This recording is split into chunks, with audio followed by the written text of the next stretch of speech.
like soon.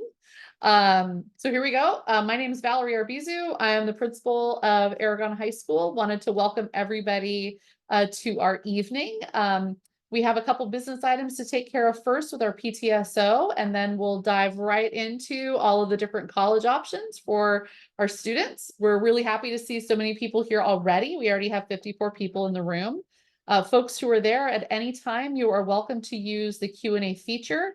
And then when our PTSO puts a few things out for yays and nays and general agreement, please use the raise hand feature so we can make sure that that folks are in agreement, and we'll go from there. So with that, I'm going to turn it over first to Anna and Laura and Amy, our PTSO folks. Welcome.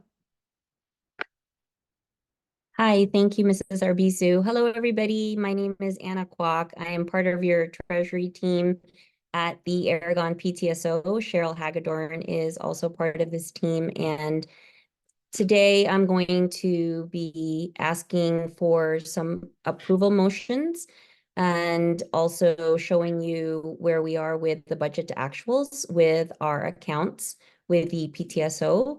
And without further ado, I will go ahead and share my screen. If you have any questions, please feel free to either put it in the chat or raise your hand. All right. So first order of business is showing the PTSO our budget versus actuals. These are two of our 5 accounts that we have. The first is the AEF, which is the Aragon Excellence Fund, and our PTSO, which is really our operating account. And thank you to all of you in the association. We are 16% over plan for our Aragon Excellence Fund. So hooray, with all of your generosity, we're able to provide our students and our faculty and Mrs. Arbizu's staff with the wonderful programs that you see that all of the staff and the students benefit from throughout the year. So thank you very much for that. Happy to report that for all of our accounts, we are under budget. So I will scroll through. I know it's very tiny, but I am available at any given time. You can always email me at treasury@aragonptso.org if you have any questions. And see, this is the AEF and PTSO account. This next one here is our Asia Parent Group account. You'll see the expenses there. The next one that I'm flashing on the screen is our Grupo Padres Latinos account and the budget versus actual report.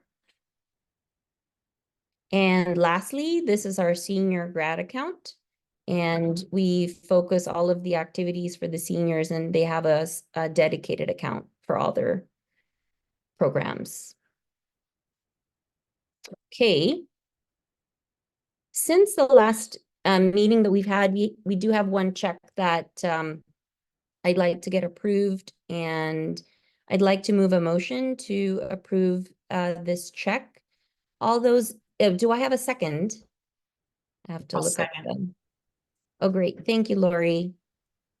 And with that said, those in favor of adopting the motion to approve the check, please either raise your hand or say aye. Great. Aye. Thank you. Any opposed, say no. Okay. Sounds like the motion carries. Thank you so much. And then the next order of business that I have is to get your approval. I want to move a motion to approve to increase the budget for the certified and classified staff in the amount of $13,228.13. And this is due to an increase in the pay scale that occurred during the year prior to when we did our budgeting. And this is going to cover the budget for the remainder of the year. If you have any questions, feel free to put in the chat. Otherwise, do I have a second? I'll second. Okay, Thank you, Amy. Welcome. All those in favor? Do I have an aye, or you can raise your hand? Great, thank you. Are there any opposed? Nope. All right, the motion carries and the increase in the budget is approved. Thank you very much, Mrs. Arbizu. You're welcome. My pleasure. And with that, thank you so much. This was the final PTSO general meeting of the year. Thank you so much to our PTSO board and all of the families who helped make all of this stuff happen. I really appreciate you and all of your work and support of the school. You help us do things like this. So I'm going to turn this over now to Josephine Ho and Leah Sanguinetti, who are our co-department heads for the counseling department.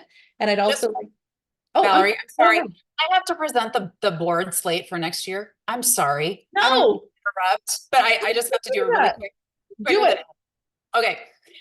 I'm Laura Kwanbeck. I'm a parliamentarian this year on the board, and I'm also the chair of the nominating committee. So we've been working the last couple of months to find a new board for new candidates, and some who are returning and some who are changing positions for next year. So we do have a full board, and we have most of our positions filled for chairs.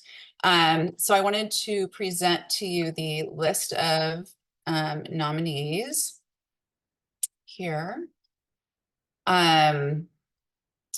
Hopefully you can see this. So our co-presidents next year are Anise Graham and Anna Kwok. We're still looking for a principal. I'll be the parliamentarian again. Auditor Karen Luo.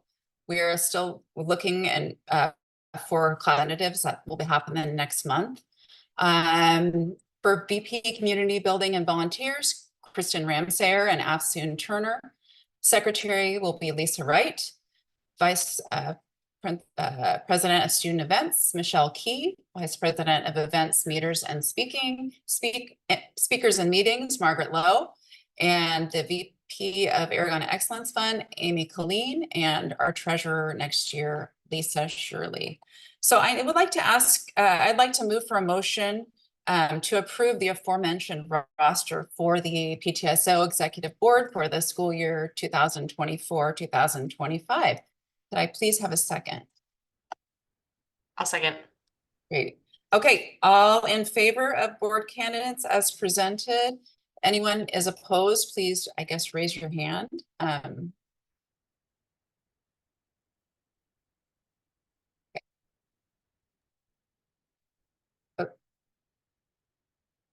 Okay, so I can't see if there's anybody else. I think we I'm have some assuming raise your hand passed, I don't know.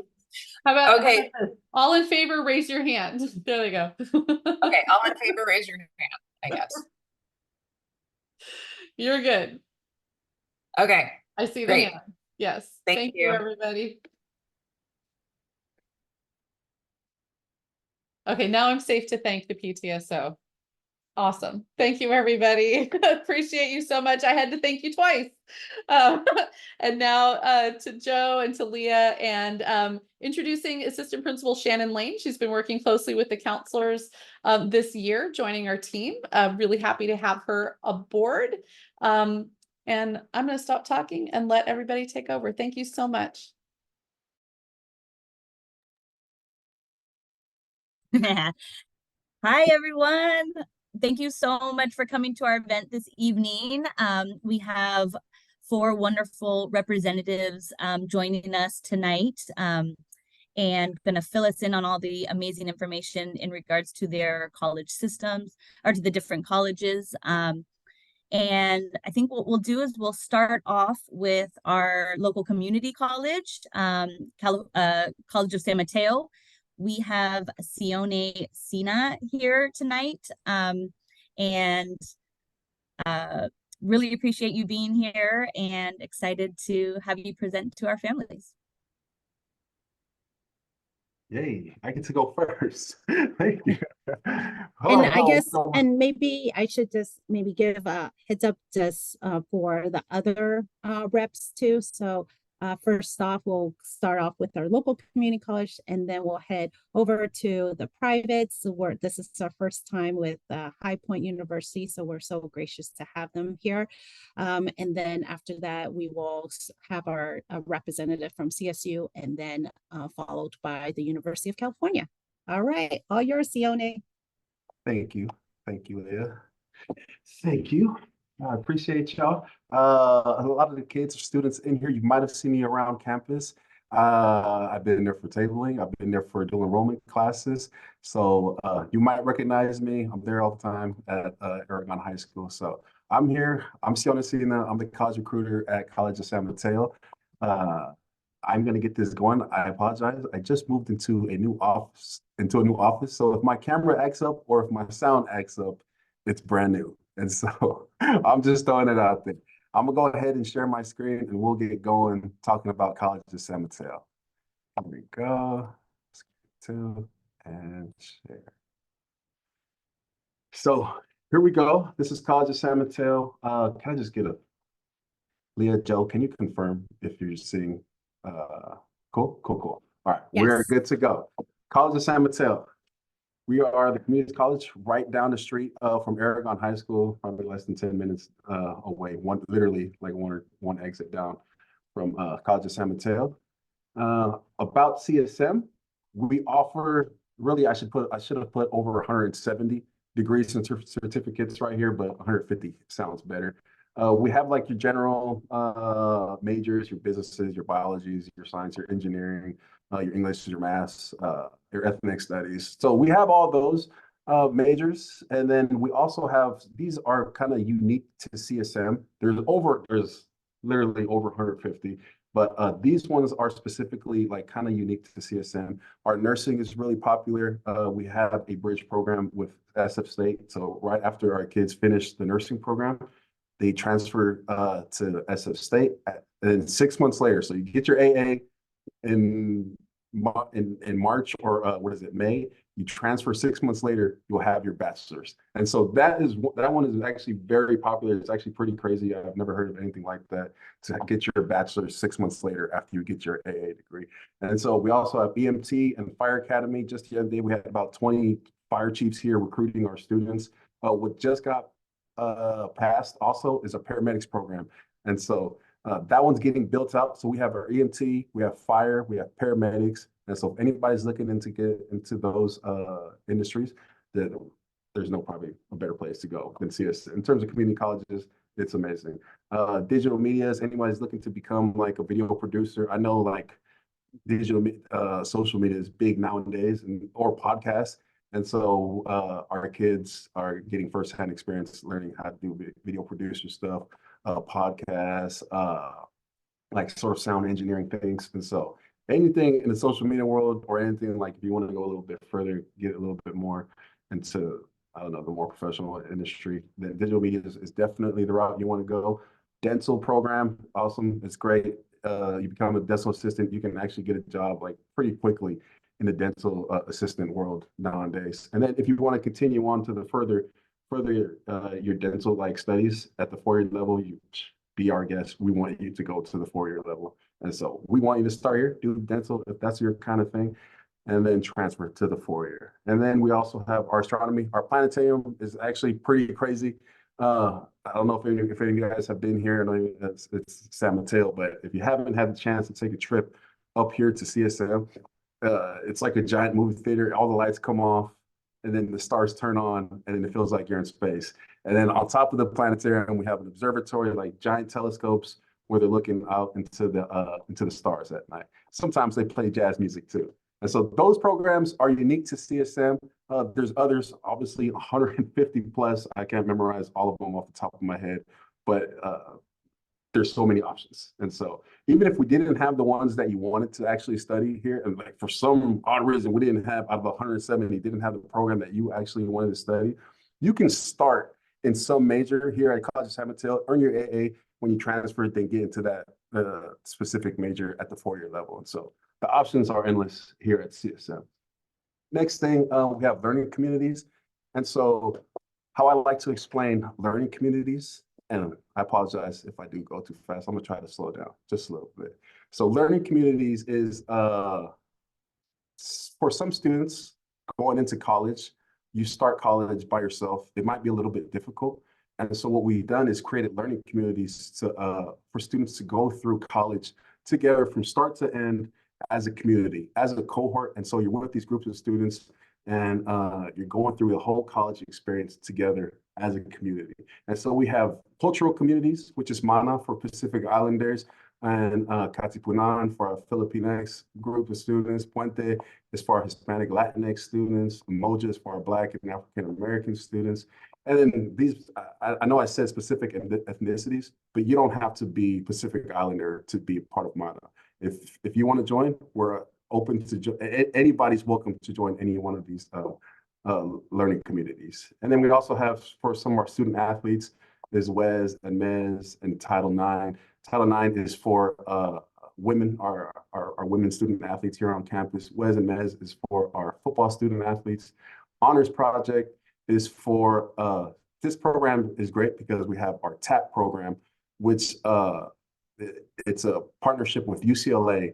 And it doesn't guarantee admission, but increases like the likelihood of getting in because they review your applications first. They have priority application review. And so that's a great program. It is a little bit, they're doing like almost grad level work. And so when I say grad school level work, I'm not talking about your 4-year. They're doing like what it takes to get a master's or a PhD type work. And so this one is a great program if you're looking to like really dive into education and learn. And that's why UCLA looks at these students because they know they can handle the work. And so Honors Project is a great one. A lot of kids have a lot of questions about UCLA. So that one is a big one. And then we also have a Project Change, which is for formerly incarcerated and currently incarcerated youth. And so great opportunities in order to go, if you want to go through college with a group instead of doing it by yourself. Because I know when you start college, it can be stressful for some, especially for kids in a whole new environment. They don't know what they're getting themselves into. And so when you join a community, it's just great to have the support. Each one of these communities, you get your own counselor and they'll be with you on top of like your general student body counselor. And so, yes, great opportunities in terms of learning communities. EOPS is Extended Opportunities Programs and Promise. These two programs, if you don't remember anything about these two, I'm going to share a little bit. Just make sure you apply to both. And these are resource support programs that we like our two primary ones, EOPS and Promise. And anybody can apply to both. And let me just share real quickly what you get. For both of them, you get dedicated counseling. So if you get accepted to both EOPS and Promise, then you get dedicated counselors. So you can get a Promise counselor and you'll have an EOPS counselor. And if you join the learning communities, then you'll have a learning community counselor. So you can have like 4 counselors, which is like unheard of. It's kind of crazy how many counselors you can get at college. And so you get a dedicated counselor, obviously some technology support, so they'll help you to get like a laptop if you need a laptop, anything like that. Priority registration, so you can sign up for your classes first. Textbook support, they give you some, I think up to $750 to buy textbooks per semester for the year. And your book should not be anywhere near $750. And so you get that as part of Promise, 2 years, waive tuition, student body and health fees waive, cohort classes. So you're going through a group, same thing like I said with learning communities, you're doing the same with Promise as well. And then a cool one is a $50 monthly incentives. All you got to do is like meet with a counselor like once a month. And if you do that, they give you $50 a month. Some kids have saved up these $50 cards and they've gone to Target at the end of the year and bought themselves a big old screen TV. So you can I would definitely encourage doing Promise, saving up your $50 and go buy yourself a PS6 or whatever the kids have these days. And so there's that for Promise. EOPS has, they'll get you your cap and gown for graduation. They help you with some financial support, education grants, academic supplies, backpacks, anything you need, pens, pencils, monthly free food and transportation. So they'll give you a gas card if you drive. They'll give you bus transportation if you don't drive.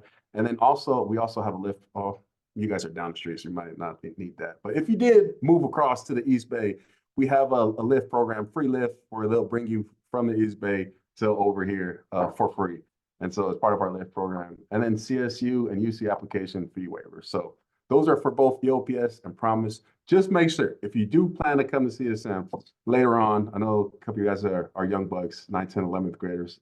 So if you do plan to later on in the future, apply to Promise and apply to EOPS. You can get both. You can literally get both of these. So you're not limited to one. And so that's EOPS and Promise. In terms of athletics, oh, I also forgot to mention that I'm a college coach here. I coach on the football team here also at CSM.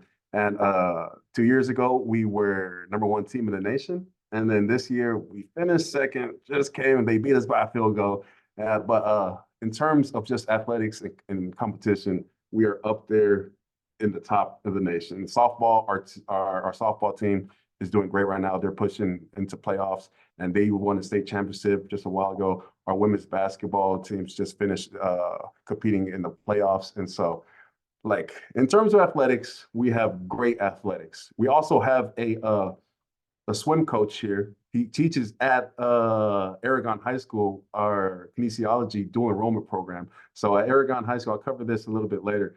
We have some dual enrollment classes where kids are taking college classes, and he is actually going to be competing in the Olympics. He's part of our women's swim team and assistant coach, and he coaches for our Paralympics teams.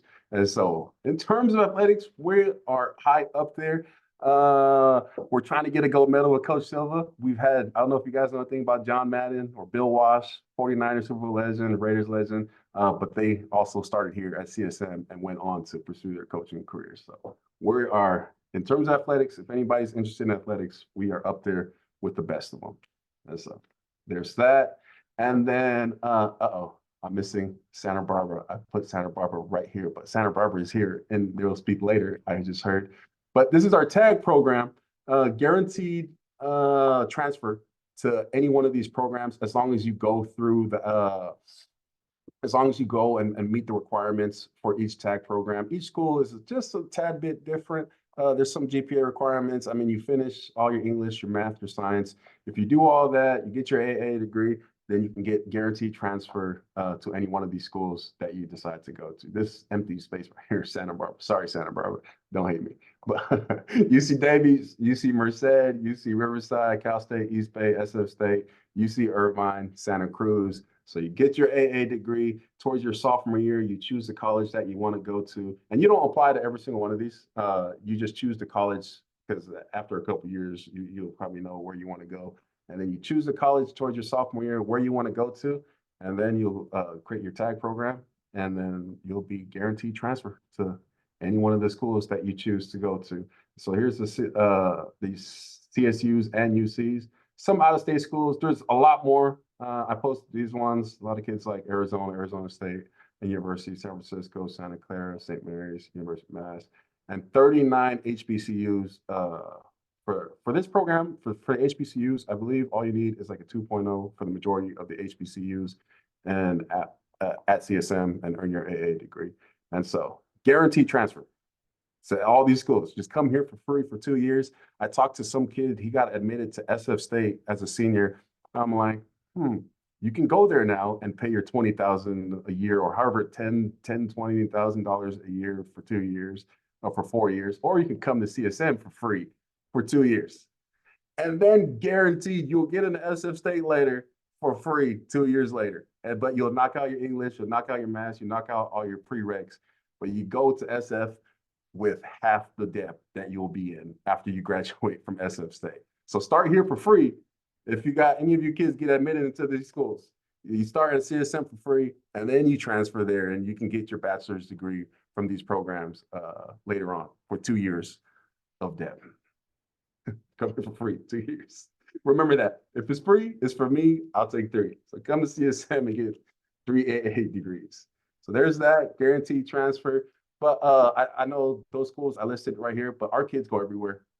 We have a few kids actually in the past 3 years go to Harvard, Yale, Princeton, Stanford, Cal, USC, UCLA, Oregon. They go all over the place. And so you're not limited to the TAG programs, to these schools on the side. It's wherever you want to take your journey.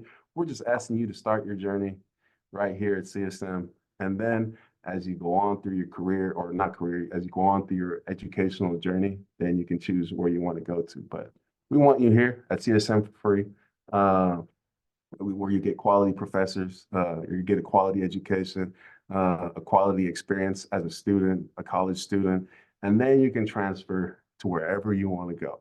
And because you're not limited to any one of these schools, wherever you want to go, you can go there from CSM. And so just start your journey at CSM. That's all we're asking. And then lastly, I just want to put this on everybody's radar, is Connect to College. Connect to College is coming up May 8th, 2024, 6 p.m. That's a Wednesday night, by the way, from 6 p.m. to 8 p.m. All our programs will be out. So like I said, the nursing, the fire, all our I don't know, every program will be out, tabling. And so parents can come, you can come and ask questions about what majors we offer. You can come and we'll have counselors there. We'll have student life. We'll have EOPS and Promise. Everybody will be out. And so you can go ahead and ask them their questions at this night. This is for new and prospective students. So I know a lot of you guys are younger students, and maybe you're not a senior and you're not already thinking about CSM. You can definitely come and find out more about CSM. And so this is specifically for you prospective students and your families. So your mom and dads, your aunties, your uncles, your cousin, your grandpa, everybody, just come here and then you can ask all the questions. You can learn a lot about CSM, and then we'll have some free food. And so we'll feed you dinner. I know you're here from 6 to 8 p.m., so we'll take care of you for dinner. If you are interested in coming, scan here, RSVP, and just let us know you're coming. And then, yeah, I will see you that night. I'm on CSM. I'm probably like the most seen person at CSM. I don't know if that's a good or bad thing, but I'm around all the time at CSM. So you'll see me around. Look forward to this, May 8th, 2024. If you're there, I'll see you. If not, all good. I wish you all questions. Please feel free to reach out, sina@smccd.edu. And so that's my spiel. I'm gonna unshare this screen. Thank you so much, Sione. If you get a chance, maybe after, just to take a peek at our Q&A, we have a couple questions that maybe came in that I think you might be able to answer for us. Sounds good. I will. Thank you so Do you want me much. to do that now or later? That would be awesome. Yeah, whenever could you do it would like now. to hop in. Yep. Okay. How do You I should be open able this? to access it right at the bottom of your screen. Okay. Forgive me. I'm not tech savvy with Zoom Yeah. and all that stuff. I see the question. What is the percentage for transferring to UCB or UCLA? That I don't know off the top of my head. I apologize. I don't know the exact percentage for transferring to UCB. I don't have the data for I need to get that. I apologize, but I don't have the data for actual worries. transfer data. So anonymous attendee who asked that question, I apologize. I don't know off the top of my head. And Sione, just for the interest of time though, you can chat right back to the question, and then everybody can see.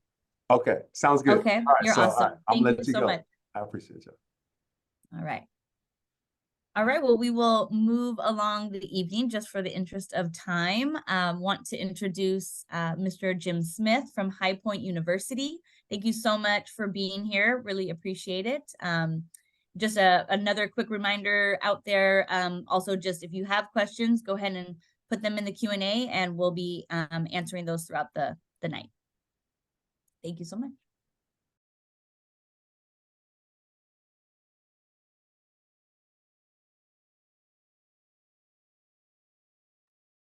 Jim, I think you are there. There we go. We can hear you. Yes. Thank you so much. It's so exciting to be here this evening and talk to you a little bit about private schools versus public schools and some of the advantages and some of the disadvantages of a private school. And so that's what we're going to hear today. My name is Jim Smith. I work with High Point University, which is the premier life skills university. We're located in High Point, North Carolina, which is kind of in the central part of the state of North Carolina. So let's talk a little bit about, if I can make my thing work for me. There we go. So we're going to talk about choosing between a private versus a public school. And there's so many different advantages and disadvantages to both, quite frankly. But usually you find at a private institution, you tend to find the academics tend to be a little bit stronger. And so students who are very interested in academics tend to go to the smaller schools. And there's some reasons for that, why they're a little bit more rigorous, a little bit providing a little bit more of a stronger education, if you will. For example, just to use myself, I went to a very prestigious large, in my freshman year at 60, 70, somewhere 100, I had a class of 500 for history, all taught by TAs, teaching assistants, or grad students. Well, I learned very quickly that from reading the syllabus, particularly in class, all questions for the to take the test. And then I found out all the questions the tests were at the back of the chapter. And this was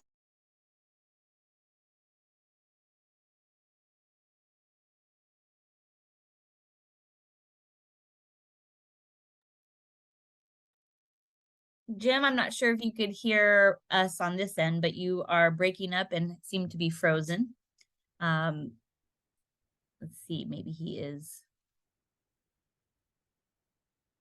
Did we come back? You are back, yes. Okay, I'm sorry. I don't know. I don't know if it's on my end or what it is. I apologize for that. No But anyway, I worries. was talking about the fact that when I went to a prestigious university, my classes were so large and were all taught by TAs. At High Point, for example, our classes average 17 students per class. So you can well imagine how much attention you're going to get from your professor, as well as the opportunity to interact with your fellow classmates. What does that do for you? Well, that helps you take the information you're studying in your textbook and expand upon it, thus broadening your education, provides you with a real great opportunity for that kind of environment. Then the other things that we can talk about that also is that the small universities tend to be pretty close knit. In other words, you tend to know people in your campus. For example, at High Point University, we have 5,000 undergraduate students. And those students, they really bond together. We have several fellowship programs where the students and the cohorts, there's leadership, there's science, there's business, there's engineering. That these cohorts, they tend to group together, much like you might find with an athletic team. They become very close. And what happens is it generates opportunity for future and careers because of the knowledge they learn from one another. It was very interesting at High Point University. My wife was a professor there, and she taught at a public institution for many, many years. And when she got her contract for High Point, she actually was just a little concerned about signing because it required her to be on campus 5 days a week, 5 hours a day, which meant simply that the students would have tremendous amount of access to her, not just in the classroom, but elsewhere. I remember when I was teaching at the university, I taught Tuesday, Thursday. I teach my class and then I would check on my door, my office, to see if anybody had asked for an appointment. If there wasn't one, I tended to leave and go do other things. And so that doesn't happen at High Point. And the reason we think that's so important to keep those class sizes so small and to keep the faculty available for our students for the accessibility is because you go to college for really two reasons. One, of course, is to get that great education. The second is for you to be able to get a job when you're all done.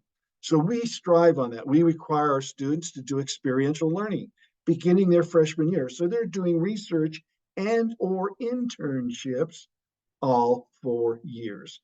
So when they're all done, they have 4 years of extraordinary education and 4 years of experience on their application or their resume.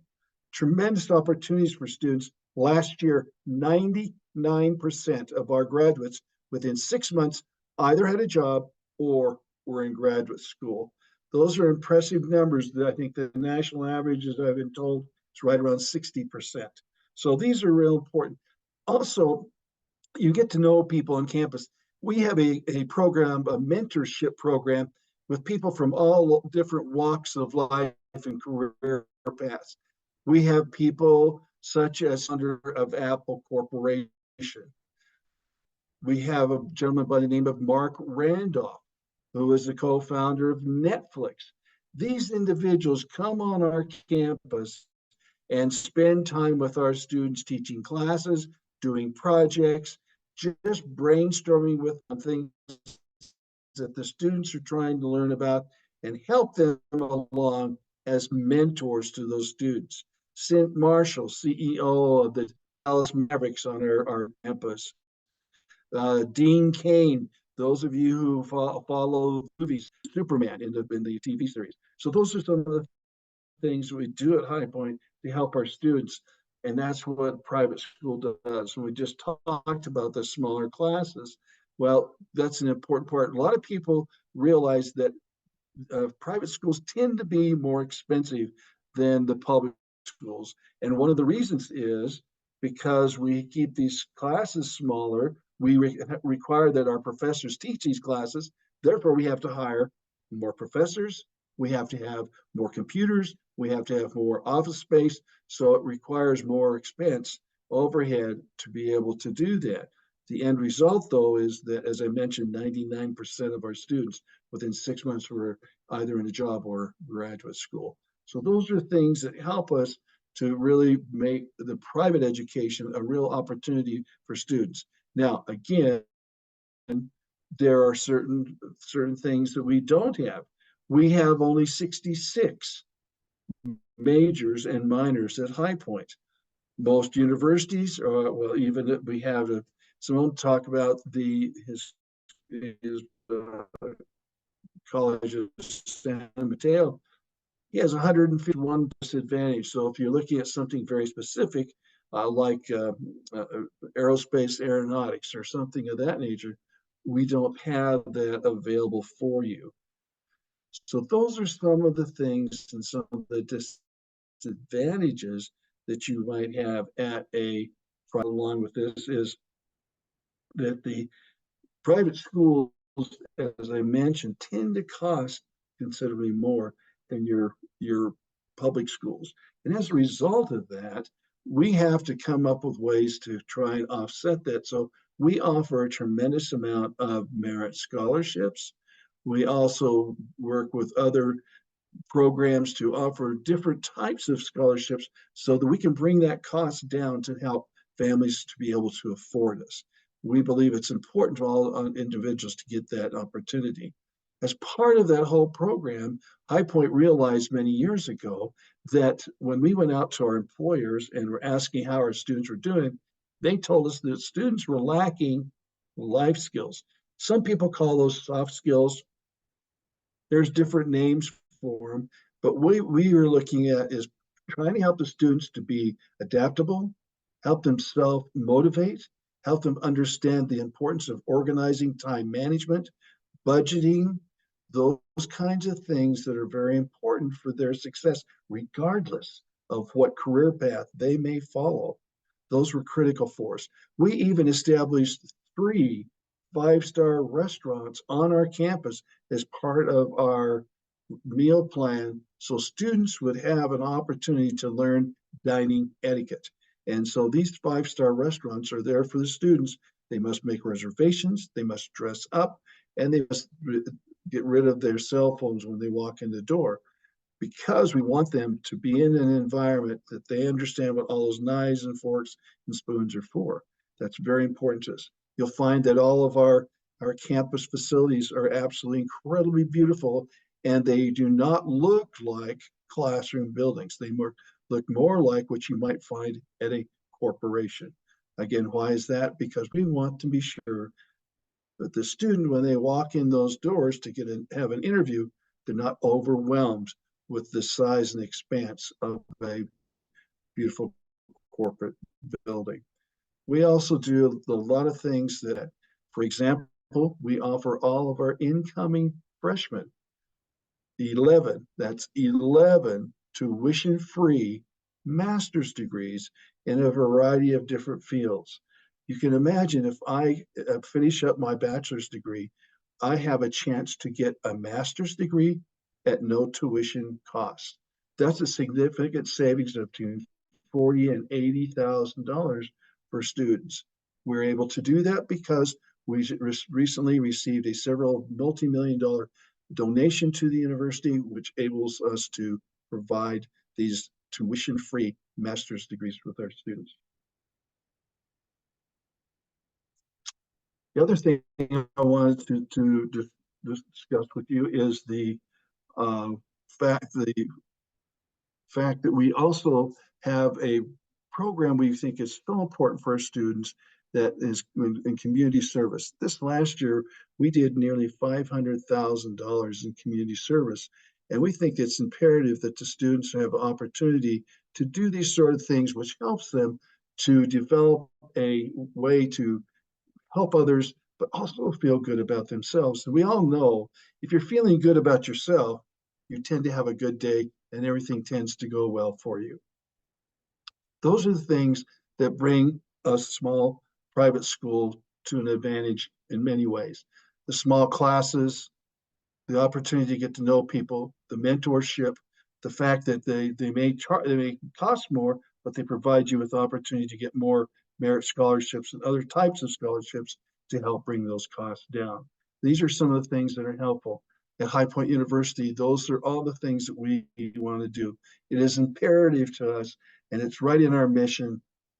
The High Point University expects every student to get an extraordinary education in a caring environment with caring people. And it's amazing how many people have left large universities, prestigious universities, to come and teach at High Point because of the small classes and because of the vision of our president and helping us to reach forward into the world. I think that's probably all the things I have to say. I want to thank you guys so much for allowing me to be here with you tonight. It's been a lot of fun and I really appreciate it. And I'm certainly happy to answer any questions.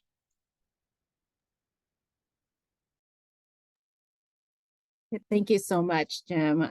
We appreciate it. And we appreciate this also getting some insights from a school that is not on the West Coast, but on the East Coast, as I know a lot of our families are looking on the East Coast as well. We do have a diverse population of students who are looking also internationally. We are beginning to get more and more students who are interested in looking beyond just our borders as well. So thank you. And if you don't mind, maybe just staying on just for a couple more minutes and just watching the Q&A. And if there are any specific private school related questions, if you don't mind just taking a look at those, that would be awesome. Okay. Absolutely. No problem. Okay. Thank you so much. Okay, thank you. And then next up, we have our neighbor just across the bay there at Cal State. Oh, it's Cal State East Bay, right? Yes. Yes, okay. I'm sorry. Sometimes I'm still thinking about what it used to be called. And then I was like biting my tongue. Yeah. I hear that all the time and it's all good. Yeah, okay, great. You. Awesome. Thank you. So I think you should have access to be able to share your slides. And one trick too, and I don't know if it's my internet, but sometimes if you close the, just in case, if you close the camera, that might help out just in case if some of the internet goes unstable.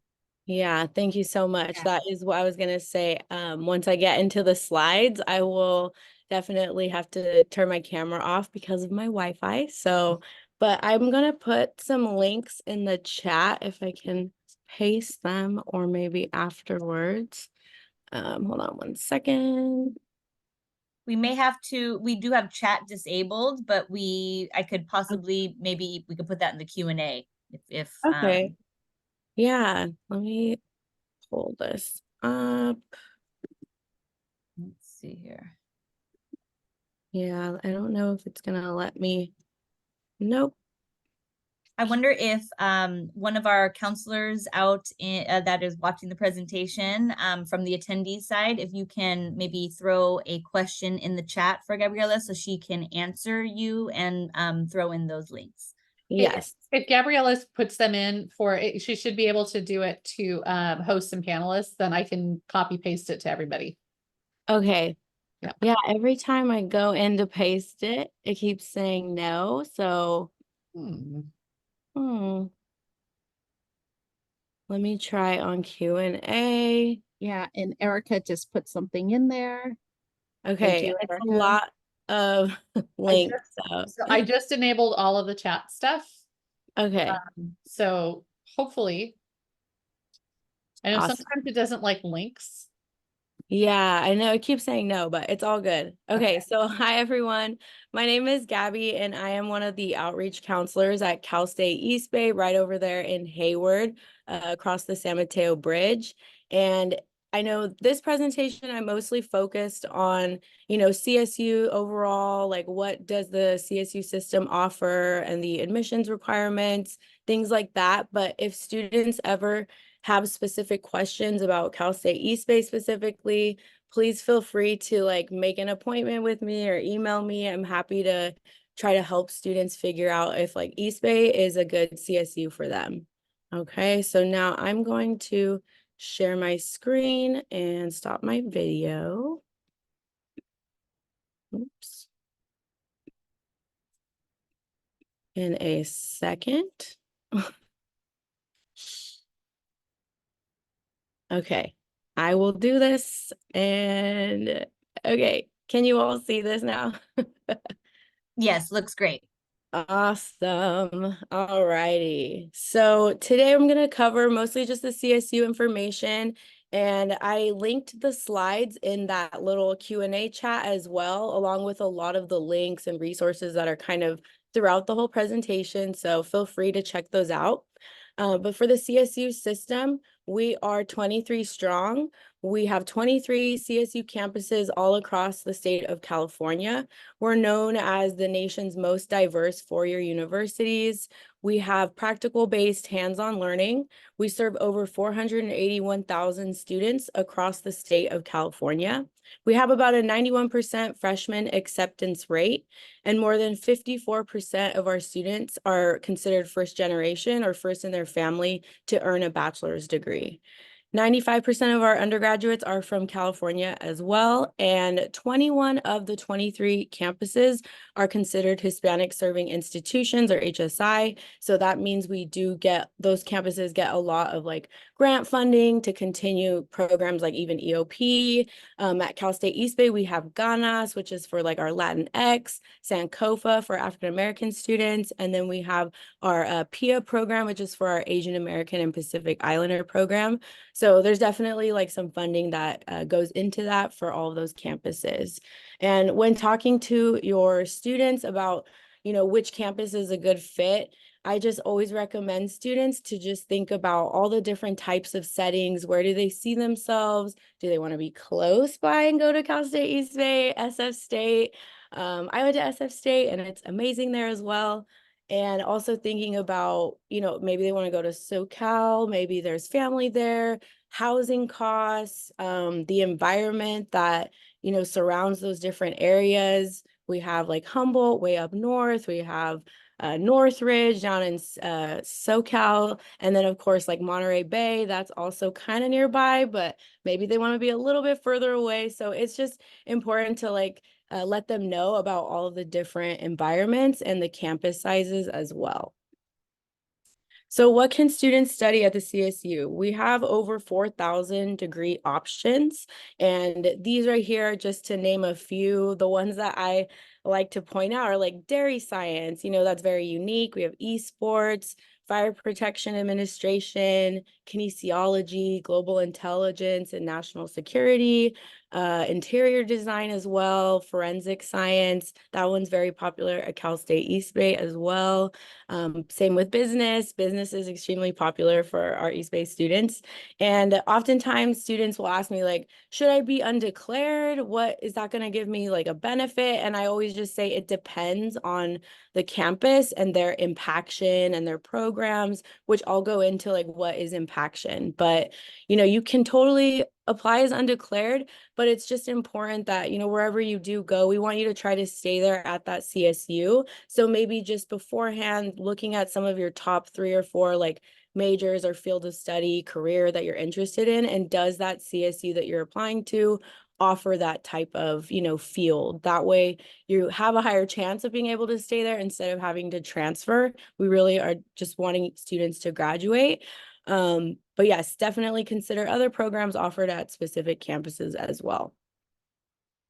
So students often are like, well, what campus has what program? So we have a website for students to be able to find their major and their program. They can search filters via like a specific CSU campus. They can search based on a field of interest. So there's definitely lots of ways for students to figure out where the programs are at, which CSUs, and do they have it.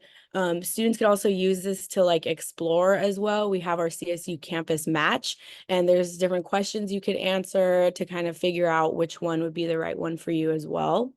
And then you'll click Get Started link, and then students can begin their application from there. And that's also linked.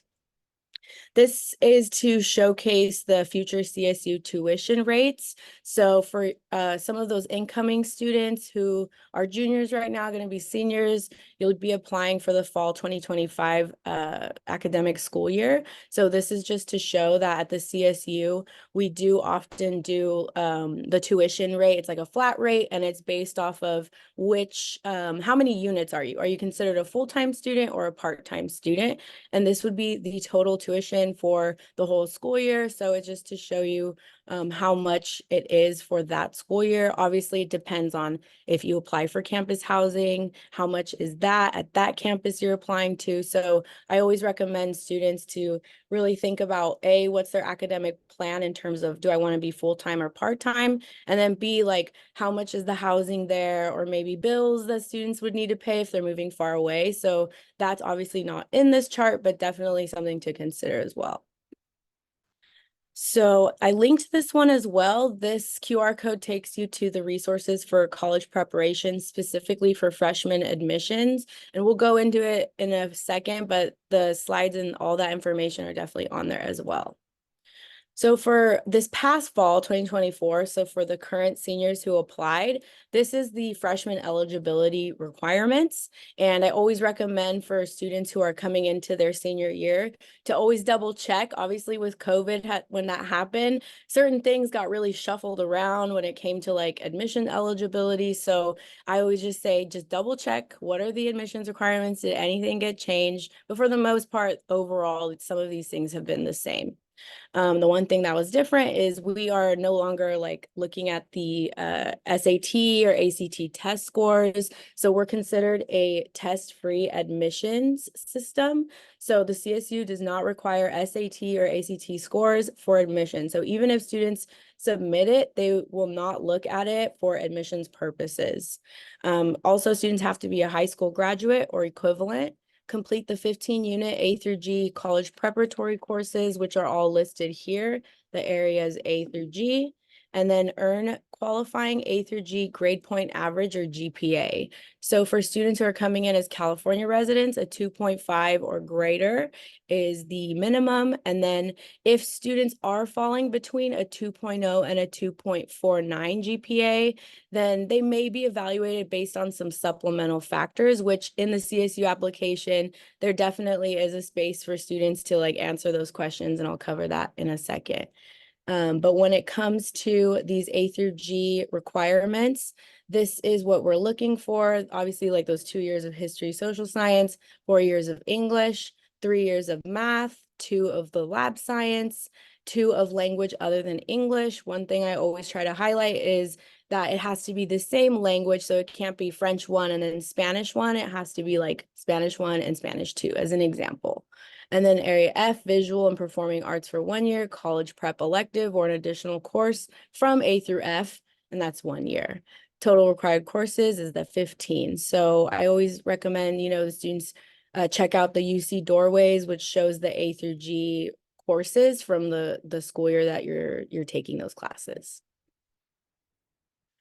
The multi-factor admission score that I mentioned when a student was falling between that 2.0 to 2.49, if that's the case, there's a couple things that students will be able to respond to in the CSU application.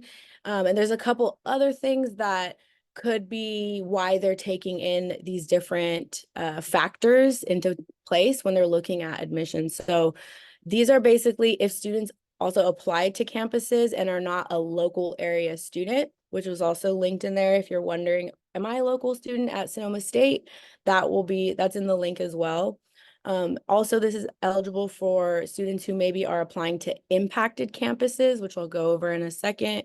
But oftentimes when students do the CSU application and the major that they're applying to is considered, quote, impacted, then they'll have to choose an alternate major just in case they're not able to get into that major.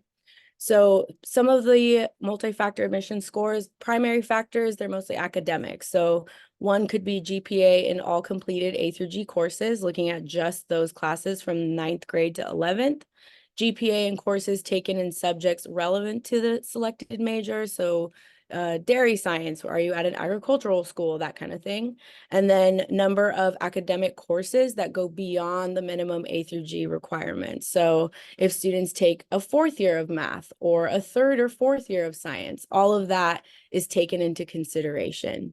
And then other secondary supplemental factors would be like the location of your high school and educational opportunities that are available. Like, did the student take advantage of that, of what's offered at their campus? So free and reduced lunch or Avid, etc. Again, the whole list is definitely on one of the links that I sent. Other ones are student attributes. Are they considered first generation, low income, foster youth, military service, household income? So there's various student attributes. And then activities and engagement outside of school, like extracurricular activities. Were they a part of a club? Did they work or do volunteer experience and really hold like a leadership role? So all those things get taken into consideration. And in the next slide, I'll show you here how students are reporting that information. So educational program participation is just yes or no. And then if your school offered these, that's kind of how we're able to figure out those supplemental factors for that. And then work information, it's mostly asking about how many hours did the student do for XYZ work experience or extracurricular? And same here as well, actually, for the extracurricular and then leadership as well. So students can pull from the drop down and really just answer yes or no. My biggest recommendation is for students in high school to just try to keep track of your hours and, taking note of everything that you've been doing in high school. For academic preparation, we strongly encourage students to enroll in the English course for their senior year, and then the year-long math, thematics, or quantitative, scientific, or data literacy course as well, especially in their senior year, just to continue strong. So what is impaction? I've said it like 5 or 6 times already. So what is impaction? It's when a campus receives more applications than spaces it can provide. And often it's because more popular programs, they may ask for more than minimum admissions requirements to gain admission. So it's like there's not enough seats in the house is kind of how I explain it.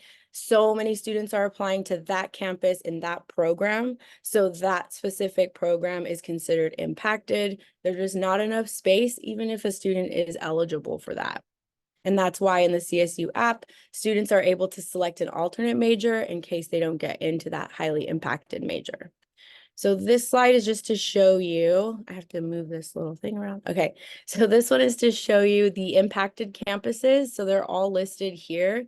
We have Cal State Fullerton, Long Beach, Cal State LA, San Diego State, San Jose State, Cal Poly SLO, and Cal Poly Pomona is only impacted at the freshman level, which means it is impacted. And so if a student is coming in as a freshman, they're going to take that local admission area taken into account. So that local, are they applying from a high school within our local area? And again, that's listed in the website. And then impacted at the freshman level and major level, these are all undergraduate programs and pre-programs, and undeclared and undecided programs are impacted at all these other campuses above here, above Cal Poly Pomona. So non-impacted campuses, these are all the other campuses. Fresno State just got off of being fully impacted, although what this means is that some campuses are still going to have some program impaction. So even though they're not fully impacted anymore, there's still going to be some programs that are. For example, Cal State East Bay, we are considered non-impacted, but we only have one major that is impacted, and that's our pre-licensure nursing program. So students who are interested in applying to our nursing program, if they're coming from a high school as a first-time freshman, then they would apply in the CSU app as undeclared with an interest in nursing. And then note that campuses accept all eligible applicants who meet those minimum CSU admission requirements. And also note that some campuses may have impacted programs, which I mentioned there. And in the links that I sent, there's also how you can find out is the campus impacted and be very specific. That link is also in the chat. So now moving on to the Transfer Success Pathway program. So this is just another pathway that we just kind of implemented to get into the CSU through the community college for some students. And there's very specific eligibility, but it's all listed here. First-time freshmen entering a community college. So you have to be entering into the CC. And also students have to be not CSU eligible and not able to attend due to financial or personal reasons. So if those two things happen from high school, like they couldn't come into a CSU, then if they go through the community college, definitely looking into this Transfer Success Pathway program or the TSP as another way. When students sign the agreement and granted they're meeting all of these requirements, it guarantees a student future admission into that CSU in a specific program, provided they meet those requirements. And it is an agreement with one specific CSU campus with the intent to transfer within 3 years. All those resources and like information is listed in the Transfer Success website, but this is just to show you how students can kind of set that up. And once they're there, they're able to kind of plug in and keep track as a planner to help them get to where they need to be and see if they're meeting those requirements. This is to show the application period for the Cal State Apply or CSU app. It typically opens October 1st of every year, so the fall, and it typically closes November 30th. I say typically because like Cal State East Bay, we extended our application. It's still open for fall right now, and there's a few other CSUs, several other that are still open. So my biggest recommendation is for students to follow this, but please note any other extensions or, you know, just different deadlines that go beyond November 30th. And then this is the website for students to apply. It is $70 for each CSU that you're applying to. And if students are eligible for a fee waiver, then they can get up to 4 free CSU applications, basically CSU apps to be sent. This is what it looks like usually when students go to the calstate.edu/apply page. And it's just one application where students can apply to all 23 CSU campuses. So one app, access to apply to all 23. These are some application resources. So when students are creating their application, they're able to access many different resources. You can visit the Applicant Help Center for literally like step-by-step guide on how to do the application. I just always recommend students to go to that, especially in the nitty-gritty times when they are trying to finish that app. And students would just click whichever term they're applying for and then click Apply Now and create their account. Over here, this is what's in the Applicant Help Center, and students are able to access like a freshman application guide with those step-by-step to-dos. You know, there's lots of support when it comes to the nitty-gritty part of the application. And then this page, I linked this one in there already. This is the freshman, you know, what it looks like page. Students can see freshman application checklist so that they really get ready and feel prepared to apply. And they can see that app guide. They can also see the EOP applicant preparation worksheet. So I know CSM, he mentioned EOPS. So if students do EOPS at CSM, which I speak to those students often as well, they can then apply to EOP at our campus. And the only way students can apply to EOP, which is an awesome program, is through the Cal State application. There's no other way for students to apply. It's only through the CSU app. And then this is to show you the undergraduate admissions process. And I will first start by saying, these are my tips. So once a student applies, right, that's just the first step to get to where the students want to be. I tell students all the time to check their email often, their personal email, and then also every CSU that the students apply to, they get a portal for each one, and they get like an email, a student email address. So just like how they have through Aragon High School, their school email, then they're going to have their Cal State East Bay email or San Jose State. So they also want to start activate that portal login, and just make sure they're really checking it regularly to get that communication, because transcripts are due. Usually that final transcript would be due May, July-ish, around that time, and any test scores or anything. So it's just important for students to be aware of that. And right here is just to show you some of the timelines. So submitting the app, and then December through April, I recommend students to visit the campuses and just try to get a feel if that's the right CSU campus for them. And then December to January, start receiving communication from campuses, creating the account. January through February, check your student portal account, supply any missing items. At Cal State East Bay, some of those missing items would be checking your financial aid verification. Are you missing something? You'll see all of that communication from us through your portal. Same with like transcripts that need to be sent. And then February through March, receive decisions from each campus. So it could be an admissions denial, or maybe there's a wait list. So that kind of communication could come through February through March. And then March through April, receive that financial aid award package, if any. I know right now financial aid is having some delays. So because of that, at Cal State East Bay, for example, we extended our financial aid. They extended the financial aid application, which you probably have all discussed. But for us, we extended our SUR deadline, which is when students have to accept their offer, submit their intent to register if admitted. So it's typically on a normal year, May 1st.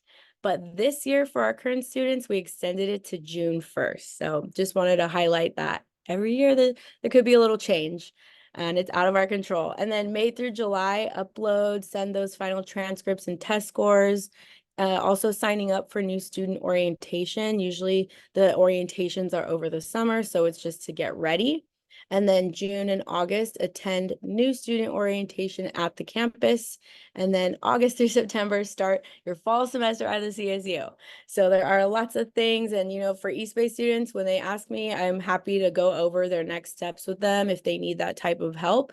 And there's an outreach counselor and a whole outreach department at every single CSU. So there's one of me at every CSU. So wherever your students want to apply, like definitely try to get in touch with them so that your student and you all can feel like comfortable with your next steps after that. I don't know if I went super fast, but thank you all. This is my email here. This is our visit center email, or our welcome center. And then future students can also receive more information by signing up on the csueastbay.edu/future students. So I hope that was helpful. Gabriella, thank you so much. It was awesome. Love our local CSUs. Always recommend our students to, take a drive and check out the campus. So really appreciate all of your insights and information that you gave. Really Awesome. appreciate it. Thank you. Thank you so much. And I'll stay on the Q&A if there's anything. Great. Appreciate that so much. Thank you. Thank you all. And then, so we have next, our final presenter, but definitely not the least. We have our other public system in California, University of California, and we have a rep from UC Santa Barbara today. So thank you so much for joining us tonight. Hello, everyone. Thank you so much for having me. Can you all hear me all right, just in case? Yeah. Perfect. All right, I'm going to go ahead and share my screen with y'all. And then can you all see this okay? Yes. Perfect. Awesome. So hello, everyone. Thank you for having me. Super excited to be with you all tonight. So my name is Claire Augustin. I use she, her pronouns, and I am a freshman admissions counselor over at UC Santa Barbara. But today I'm going to be speaking on behalf of the entirety of the University of California system. But a little bit about me is actually I am a proud alum of the UC system. I'm actually working at my alma mater, UCSB. And I graduated just last year, actually, in the class of 2023 with a double major in dance and psychological and brain sciences. And I'm excited to share with you today about what the UC system can offer you in the future. So I'm going to go ahead and move on to the next slide. So the UC system, the University of California system, is known for being a research system. So the UCs are the leading academic research enterprises, not only in California, but really in the world globally. And all of the UC campuses are, in fact, public research universities who sometimes work together and collaborate to propel many of California's leading industries, which can include, but is not limited to, agriculture, computing, clean energy, artificial intelligence, just to kind of give you an idea. So we technically have 10 campuses in our system, and between those 10 campuses, we do have 6 academic health centers, including 3 national laboratories. We also have over 1,300 startups that have stemmed from UC research, as well as 68 Nobel laureates spread throughout our campuses, 92 recipients of MacArthur Fellow Genius Grants, and of course, 40 Pulitzer Prize winners. So these are both faculty and staff, and sometimes even alumni of the UC system. But let's go ahead and talk about the UC undergraduate system specifically. So within the undergraduate UC system, we technically do have only 9 undergraduate focused campuses, and they're going to be, of course, spread throughout the state of California. So in a nutshell, sizes are going to be varying across the board. I do believe our smallest UC campus has about 8,000 students and can extend all the way to about 40,000 students. So they will vary campus to campus. And then, of course, every UC campus is going to have their own unique academic programs. So across the system, we do have over 800 plus degrees, programs that you can pick from. But there are some majors that you will find at every single UC campus, including undeclared. That is an option for our freshman applicants. But of course, there are also majors and programs that are unique to each UC. So for UC Santa Barbara specifically, we are the only UC campus to offer a degree in zoology, and we are also the only UC campus to offer a Bachelor of Fine Arts in our acting major, just to kind of give you an idea. So with that said, let's go ahead and talk a little bit more about our application admissions process. So kind of similar to the CSU system, for the UC system, there is only one application you have to worry about, and that is going to be the UC application. So if you are planning on applying for the fall 2025 term, that UC application will be made open to the public on August 1st. And then you will have a window to submit that UC application starting October 1st all the way through November 30th. So you have about a 2-month time frame. Now, for each UC campus you do apply to, there will be an application fee you will have to pay. And for our US residents, that is going to be $80 per. However, kind of similarly to the CSU system, we also do have a fee waiver option available to you. And if you are eligible for that fee waiver, you can get up to 4 UC campuses waived. So that's essentially 4 UC fees you do not for. All right. And now we're going to talk a little bit more about those freshman eligibility requirements. And these are going to apply to any of the UC undergraduate campuses you are planning on applying to. So similarly, we also do have the completion of the A through G subject areas, and they are listed here on the slide for you. So kind of the same thing, 15 core classes you'll be taking in 7 academic subject areas that you'll take in high school. So your standard history, math, science, visual art, all that good stuff. So you'll notice on the slide here that there are a few requirements that do have a recommendation. Now, those recommendations are there to kind of challenge students to really take classes in subject areas that they feel they will be successful in, just to help make them a little bit more competitive in the applicant pool. So we do recommend taking those recommendations to heart, but of course, as long as you meet the minimum requirement, you will be UC eligible. All right, now continuing on, our second eligibility requirement for the UC system is going to be that weighted UC GPA. Now, please keep in mind that this UC GPA is going to be slightly different from your high school GPA. So the way we calculate the UC GPA is going to be taking the grades that you earned in your sophomore and junior years in those A through G specific courses, and we'll calculate it based on those grades. We will also take into account any summer courses taken after your freshman, sophomore, and junior years as well. Now, it is a weighted GPA.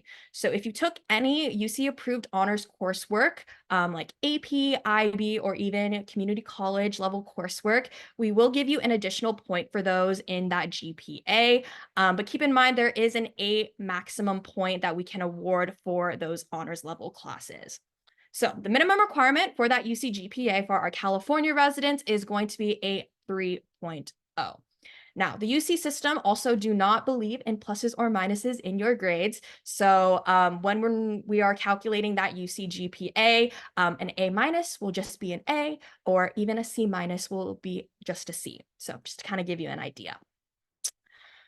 All right. So continuing on, I know I've been talking a lot about all of these academic requirements that you do have to meet, but I promise you when we are reviewing your applications, that is not the only thing we are looking at. So we conduct what we call is a holistic review of our applicants. So this means that, sorry about that. So this means that we will be looking, yes, at your academic accomplishments, but we're also going to be looking at those non-academic accomplishments in light of your own individual context and what was available to you in your area and your high school, and just kind of seeing what you took advantage of. So these factors are set in place to see the potential a student can have at each one of our distinct UC campuses. So as you can see, there's 13 factors included in this holistic review. So again, they take into account academics, such as number 2, which will look at your performance in your academic courses in those A through Gs.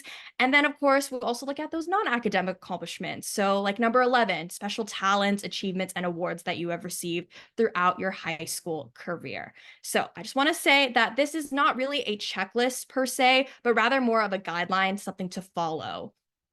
All right. So continuing on, so this is kind of like our holistic review chart just to kind of see the 4 main factors that we are looking at when reviewing those applications. But keep in mind, when we review those applications, those who are reading them are not going to be looking up anything or making any assumptions. We're just strictly reviewing what you have put in that UC application. So another important thing that I will mention is that the UCs do not collaborate with one another when reviewing those applications. And the reason for this is because each campus will kind of dictate the weight of each section of that UC application a little bit differently. So if you want to know about what you should be looking for, if you're looking at a specific UC, definitely make sure you get in touch with that specific UC admissions office.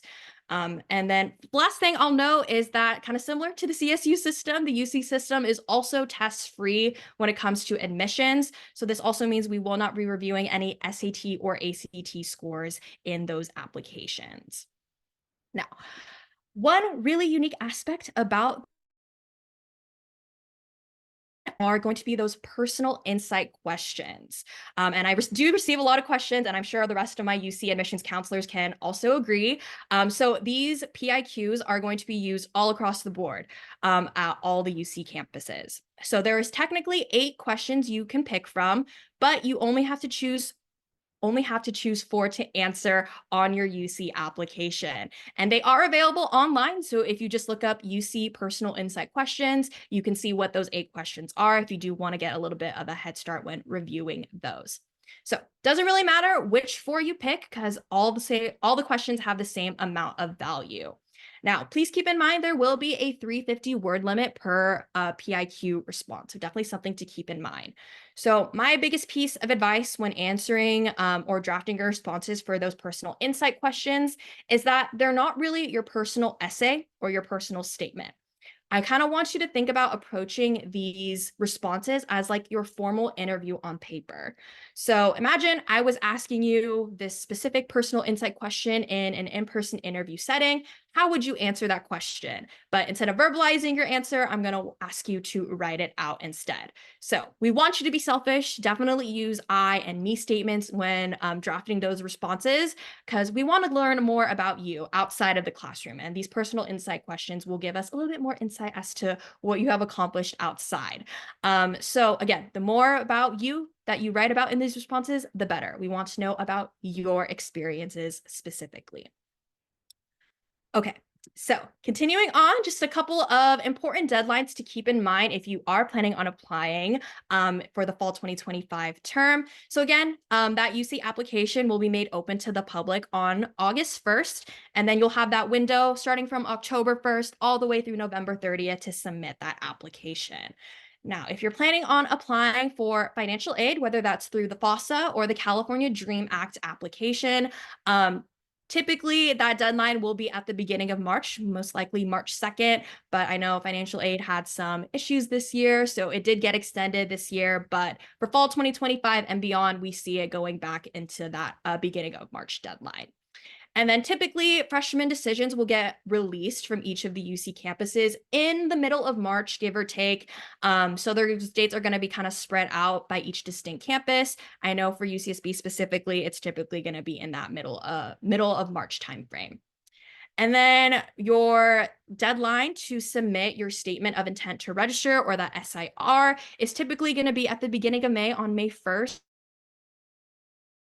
But again, because this year we had some things that were out of our control, we did extend that deadline to May 15th for our fall 2024 applicants. But knowing that most of you are juniors out there, it's most likely going to be moved back to that beginning of May deadline. And then if you do decide to say yes to any of the UC campuses and commit there, we will be asking for those official transcripts and test scores for throughout the month of July. So just definitely keep in mind. All right. Oh, there we go. So I just wanted to share a couple of UC resources for you.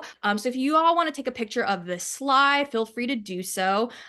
So we do have some awesome resources showcasing all of the different majors that each UC campus offers, as well as the different support services and campus programs that each UC campus has. And then, of course, we also have resources for any undocumented students or veteran students if you wanted to take a look as well. All right, and then finally, we also have a couple more resources here. So again, that UC application will be open beginning of August. So that will be the hyperlink available at the top of the slide. And then if you have any issues with your UC application, I'd recommend shooting an email to the UC Application Support Center, and they'll be happy to help you figure that out. And then, as I mentioned, those PIQ are available online right now. So if you wanted to kind of have a little bit of a guideline to draft those responses, we do have a personal insight question worksheet available online as well, just to kind of help you think about different prompts to answer these questions. So the link is also available on this slide if you wanted to take a look. All right, and then of course I went pretty quickly for the most part, short and sweet. But if you do have any questions about UCSB or the UC system specifically, feel free to shoot us an email at admissions@ucsb.edu. No matter where you are applying, even if it's not UCSB, we'll be still happy to help you out. And then of course, give us a follow on Instagram, UCSB Life, UCSB Admissions, to stay up to date with anything updated in the admissions world in the UC system. But thank you all so much. Claire, thank you so much. Every time I hear the reps speak, it kind of gives me the itch to go back to college. So love hearing all the amazing opportunities and programs that the different college systems have to offer. So again, thank you so much to everybody for being here. Might have a couple questions in the Q&A for you, Claire, if you don't mind. But before we go for the evening, just want to give a couple housekeeping items just to let families know that coming up, the counselors are going to be visiting the junior English classes to meet with all junior students. That's going to be coming up on May 1st and 2nd. And we're going to try to get them ready for life after high school. So all the things that are going to be upcoming, things to think about during the summer, And when we get back in the fall, we really hit the ground running, getting students prepared for what those plans might be for after high school. So be prepared for them to come home with a wealth of information, lots of questions, but just know that the Aragon counseling team and admin team are here to support you all during that process. And so if questions, concerns, come up, please don't hesitate to reach out. Okay. And since this presentation is being recorded tonight, it will be uploaded to our YouTube channel, Aragon High School, and it will be uploaded. And I do suggest if your student is not watching tonight with you, that they can actually watch it before the counselors go into the classrooms. However, I will say too that the counselors will be presenting slides that are very similar to the slides that were presented tonight. We'll go over all of the requirements and as well as, and if in all honesty, all the counselors have actually met with all of your students as of before spring break, in all those conversations about post-secondary options such as college, or if it's not college, maybe as full-time work, whether it's the military or maybe it's Job Corps. We have already started having those conversations, and we will continue to have those conversations, as Ms. Sanguinetti was just explaining, that we will be going in May 1st and 2nd.